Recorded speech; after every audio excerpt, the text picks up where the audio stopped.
Hello dear students, how are you. देखिए बच्चों, हमारा टॉपिक वर्ब चल रहा है और अब इसी वर्ब को हम आगे बढ़ाएंगे। ठीक है, अब इसी के अंदर हम पढ़ेंगे finite verb and non finite verb. देखिए बच्चों, finite verb and non finite verb का आज हम कंसेप्ट पढ़ेंगे।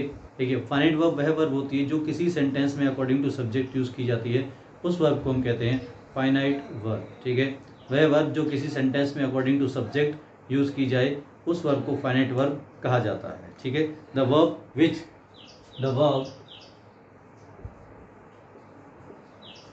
which uses according to subject in a sentence that is known as finite verb। ठीक है बच्चों, देखिए जैसे कि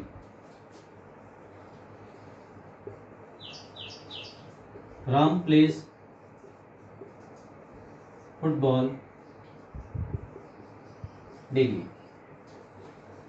ठीक है, तो बच्चों ये जो राम के अकॉर्डिंग जो है प्लेस वर्ब जो यूज की गई है, ठीक है, ये जो वर्ब है प्लेस यूज की है, यहाँ पर इस वर्ब को प्ले के रूप में नहीं लिखा गया है। ठीक है, या प्लेड नहीं लिखा गया है। ठीक है, तो इस वर्ब को जो हमने, ठीक है, जो राम के अकॉर्डिंग ही जिसको यूज किया गया है, ठीक है, तो उस वर्ब को हम कह रहे हैं यहाँ पर फाइनाइट वर्ब। ठीक है बच्चों, तो ये वाली वर्ब हमारे पास हो जाती है फाइनाइट वर्ब। और एग्जाम्पल से समझते हैं। देखिए बच्चों, जैसे कि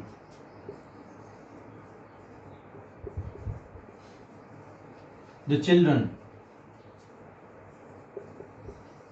सिंग या sings a song very well.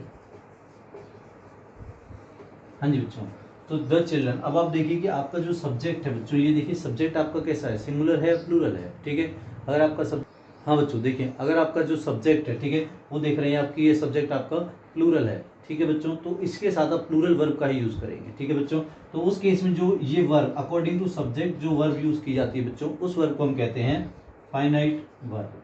ठीक है बच्चों, तो इसका हम यूज ना करके अपने सब्जेक्ट को देखेंगे। सब्जेक्ट हमारा प्लूरल है, वर्ब प्लूरल, सब्जेक्ट सिंगुलर, तो हमारी वर्ब भी सिंगुलर हो जाती है। ठीक है बच्चों, यहाँ आपने देखा सब्जेक्ट हमारा सिंगुलर है, तो हमने वर्ब इसके साथ सिंगुलर यूज की है। यहाँ हमारा सब्जेक्ट प्लूरल है, तो वर्ब हमने इसके साथ प्लूरल यूज की है। ठीक है बच्चों, तो finite verb non finite verb में आपका फाइनाइट वर्ब का कंसेप्ट जो है आपका मैंने अभी क्लियर किया है। जिस किसी बच्चे को डाउट हो वो मुझसे पूछ सकते हैं।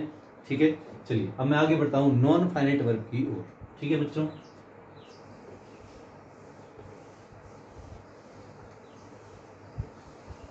अब मैं इसी को ही बढ़ा देता हूं।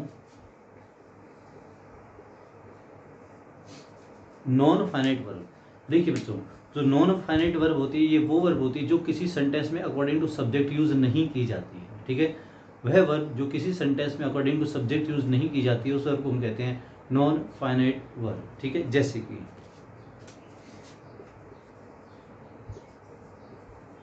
दे are playing in the garden. देखिए बच्चों, they are playing in the garden. ठीक है बच्चों, ठीक है, अब इसमें जो आर जो वर्ब है वो अकॉर्डिंग टू सब्जेक्ट यूज की गई है। ठीक है, तो इस वर्ब को हम नाम दे देंगे फाइनाइट वर्ब। ठीक है, अगर हमसे पूछा था कि यहाँ पर आर कौन सी वर्ब है बच्चों, तो आर हमारे पास हो जाती है फाइनाइट वर्ब, क्योंकि हमारे पास सब्जेक्ट के अकॉर्डिंग यूज किया गया है। बट ये जो प्लेइंग वर्ब है बच्चों, ये जो प्लेइंग वर्ब है, इसको हमने सब्जेक्ट के अकॉर्डिंग यूज नहीं किया है। ठीक है, इसको सब्जेक्ट के अकॉर्डिंग यूज नहीं किया गया है। ठीक है, तो ये जो हमारे पास वर्ब है, इस वर्ब को हम कह देते हैं नॉन फाइनाइट वर्ब। ठीक है बच्चों, तो इस वर्ब को हम कह देते हैं नॉन फाइनाइट वर्ब। ठीक है, जो वह वर्ब जो सब्जेक्ट में जो सेंटेंस जो वर्ब वह वर्ब जो सेंटेंस में अकॉर्डिंग टू सब्जेक्ट यूज नहीं की जाती, उसे हम कहते हैं नॉन फाइनाइट वर्ब। और देखिए,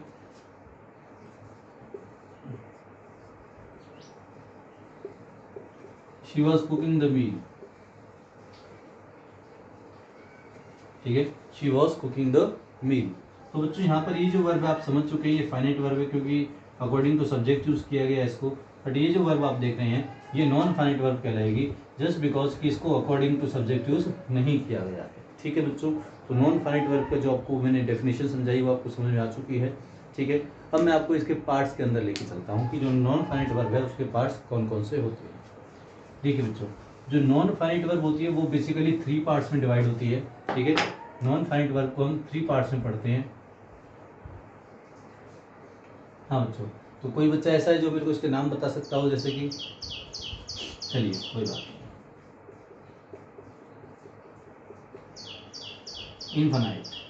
ठीक है बच्चों, इन्फिनेटिव भी इसको बोल देते हैं या इन्फिनाइटिव बोलते हैं। मैं चलिए ठीक है, मैं आपके लिए इन्फिनेटिव कर देता हूँ। ठीक है, इन्फिनेटिव, जिरंड एंड पार्टिसिपल। ठीक है बच्चों, इन्फिनेटिव, जिरंड एंड पार्टिसिपल। ठीक है बच्चों, तो ये होती है हमारे पास इसके 3 टाइप्स नॉन फाइनाइट वर्ब के। ठीक है बच्चों, तो यहाँ पर इन्फिनेटिव को यहाँ पर 2 पार्ट्स में डिवाइड किया हुआ है। ठीक है, जिसको हम कह देते हैं बेयर इन्फिनाइट। ठीक है बच्चों, जिसको हम या तो हम कहते हैं बेयर इन्फिनेटिव। ठीक है, infinitive and bare infinitive, infinitive and bare infinitive.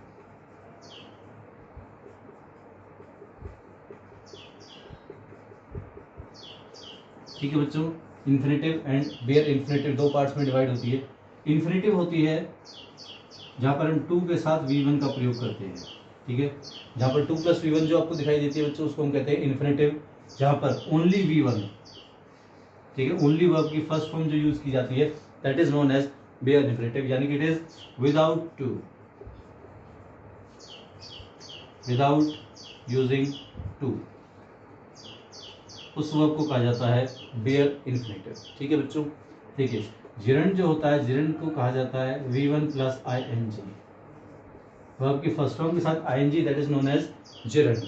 Participle basically it is divided into 3 parts, present, past and perfect. ठीक है, इसमें फ्यूचर नहीं होता है, इसमें परफेक्ट है। ठीक है बच्चों, प्रेजेंट पार्टिसिपल होता है हमारे पास V1 + ing। पास्ट पार्टिसिपल, ठीक है, इसको बहुत सारे अलग अलग तरीके से इसको बुक्स में दिया जाता है, बट मैं आपको एक इजी लैंग्वेज में बताता हूँ, जहाँ पर हम वर्ब की सेकंड फॉर्म को पढ़ते हैं। ठीक है, वर्ब की सेकंड फॉर्म या वर्ब की थर्ड फॉर्म को भी हम इसके अंदर पढ़ते हैं बच्चों। ठीक है, तो और इसी के साथ साथ हैविंग + V3, हैविंग के साथ वर्ब की थर्ड फॉर्म जहाँ पर दी जाती है, हैविंग प्लस वर्ब की third form, that is known as perfect participle. ठीक है बच्चों, पास्ट पार्टिसिपल, ठीक है, परफेक्ट पार्टिसिपल और प्रेजेंट पार्टिसिपल। ठीक है बच्चों, तो आपसे जब भी कभी क्वेश्चन पूछा जाता है कि हमारे पास 2 + V1 अगर आपसे पूछ लिया तो ये कौन सा फॉर्म है, ये हमारा इन्फिनेटिव फॉर्म है। ठीक है, या इससे ऊपर आपसे पूछ लिया तो ये कौन सा पार्ट है, इन्फिनेटिव का पार्ट है। नॉन फाइनाइट वर्ब का इन्फिनेटिव, इन्फिनेटिव का भी इन्फिनेटिव, या इसको हम कहते हैं कि फुल इन्फिनेटिव भी हम इसको कह देते हैं। ठीक है, इसके साथ इसके कई कई पार्ट्स डिवाइड होते हैं। ठीक है, अब मान लीजिए केवल वर्ब की फर्स्ट फॉर्म के बारे में आपसे पूछा गया, तो वर्ब की फर्स्ट फॉर्म क्या है बच्चों, दैट इज बेयर इन्फिनेटिव। ठीक है बच्चों, इसको हम कह देते हैं बेयर इन्फिनेटिव। मेन जो आपके पास कंफ्यूजन तैयार होती है बच्चों यहाँ होती है, कहाँ तो आप इसको जेरेंट कहेंगे, कहाँ आप इसको पार्टिसिपल कहेंगे, आप तो कहाँ आप इसको प्रेजेंट पार्टिसिपल कहेंगे। ठीक है बच्चों, तो यहाँ आप ज़्यादा कंफ्यूज होते हैं, इसको कंसेप्ट को मैं आपके साथ क्लियर करूँगा, डिस्कस करेंगे। ठीक है, पार्टिसिपल जहाँ वर्ब की सेकंड फॉर्म, ठीक है, यहाँ आपसे डिस्कस की जाती है, that is known as participle, यानी कि पास्ट पार्टिसिपल। ठीक है, और जहाँ पर हैविंग + V3 का हम बात करते हैं, ठीक है, यहाँ पर हैविंग प्लस वर्ब की थर्ड फॉर्म के बारे में जो हम बात करते हैं, that is known as perfect participle. ठीक है बच्चों, यहाँ तक आपको पॉइंट क्लियर है, आगे बढ़ते हैं। चलिए, तो ये बिल्कुल बेसिक नॉलेज जो मैंने आपको दी है यहाँ आपको नॉन फाइनाइट वर्ब की, ठीक है, आपको क्लियर हो चुकी है। अब मैं इस टॉपिक को आगे लेकर चलता हूँ आपके साथ।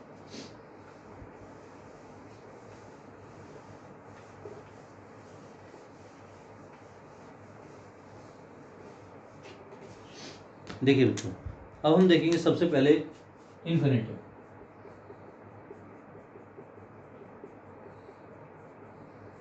ठीक है, इन्फिनेटिव, इन्फिनेटिव यानी कि इसको 2 पार्ट्स में हम देखेंगे। कहाँ पर तो हम इसको 2 + V1 यूज़ करेंगे, और कहाँ हम इसको ओनली V1 यूज़ करते हैं। ठीक है, तो इसके कुछ मेन पॉइंट्स मैं आपसे डिस्कस कर रहा हूँ। ठीक है, तो मेन पॉइंट्स ये है, सबसे पहले जो इसका ए पार्ट है, ठीक है, 2 + V1, जिसको अब हम डिस्कस करेंगे।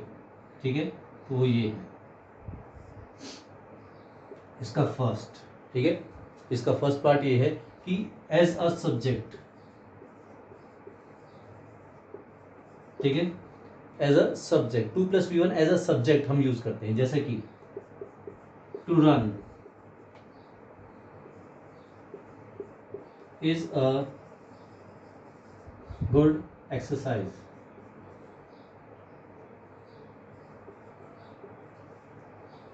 ठीक है। To run is a good exercise. Clear. मैं आपसे कहता हूँ आपसे कि to smoke, to smoke is very bad, is very bad for health, ठीक है। तो जो आपका ये एज ए सब्जेक्ट सेंटेंस में काम कर रहा है, तो यहाँ पर हम यूज करते हैं टू प्लस V1, ठीक है। इसको हम कह देते हैं यहाँ पर हमारा इन्फिनिटिव। ठीक है बच्चों, एक एग्जाम्पल और देखते हैं, जैसे कि to steal is wrong, to steal is wrong, चोरी करना गलत बात है, ठीक है बच्चों। तो ये इन्फिनिटिव पार्ट आपने देखा इसका, ठीक है। तो इसका फर्स्ट पार्ट था जो मैंने आपके साथ डिस्कस किया है अभी।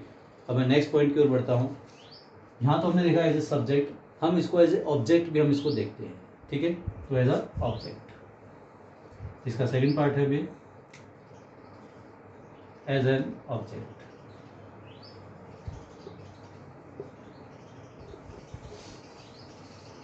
एक ऑब्जेक्ट के तौर पर हम इसको पढ़ते हैं, ठीक है। जैसे कि आई इंजॉय या आई फॉरगेट, ठीक है। मैं यहां से लिखता हूँ, एक और एग्जांपल चेंज करता हूँ। I forgot to enjoy at the party, ठीक है। I forgot to enjoy at the party, यहाँ पर ये एज ऑब्जेक्ट, यहाँ पर इस सेंटेंस में मैंने इसको यूज किया है, ठीक है।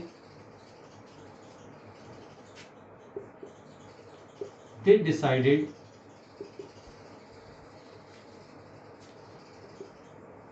to meet the principal.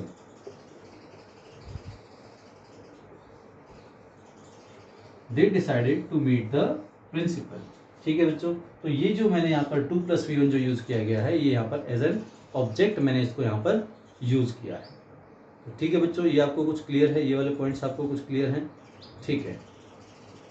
एक और देखिए, आई टोल्ड हिम, या मैं इसको एक नए स्ट्रक्चर के रूप में आपको समझाता हूँ, ठीक है। देखिए मैं इसको यहाँ पर मिटा रहा हूँ, अब इसके हम थर्ड पार्ट की ओर चलते हैं।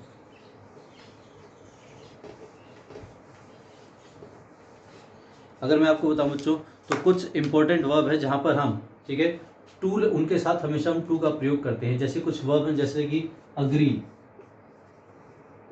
ठीक है। तो इनके साथ हम हमेशा इनके बाद जो वर्ब हम यूज करते हैं, like I agree to help you, he agree to help me, ठीक है। तो इनके साथ हम हमेशा टू प्लस V1 का यूज करते हैं, ठीक है। Like fail, agree, fail, plan, remember, ठीक है। रिमेंबर हुआ हमारे पास, एफोर्ड हुआ, एम, ठीक है बच्चों, एम हुआ, डेडिकेट हुआ, ठीक है, केयर हुआ,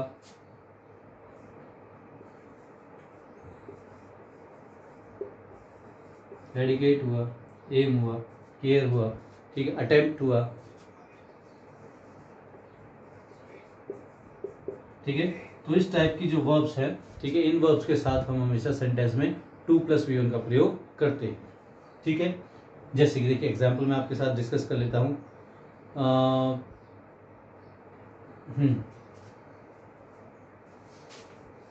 He failed to solve all the sums. He failed to solve all the sums, ठीक है। Our aim is to crack the competitive exam. Our aim is to crack the competitive exam, ठीक है। ठीक है बच्चों। तो इन verbs के साथ जो हम यहाँ पर हमने जो यहाँ पर 2 + VN को जो यूज़ किया गया है, ठीक है, तो इनके साथ हम यूज़ करते हैं 2 + V1, ठीक है। इसको हम कह देते हैं हमारा प्लस इन्फिनेटिव पार्ट, ठीक है बच्चों। तो कुछ पार्ट मैंने आपके साथ डिस्कस किए इन्फिनेटिव के, ठीक है। अब हम बढ़ते हैं इसी के साथ बेयर इन्फिनेटिव में, ठीक है। बेयर इन्फिनेटिव वाला पार्ट हम देखते हैं।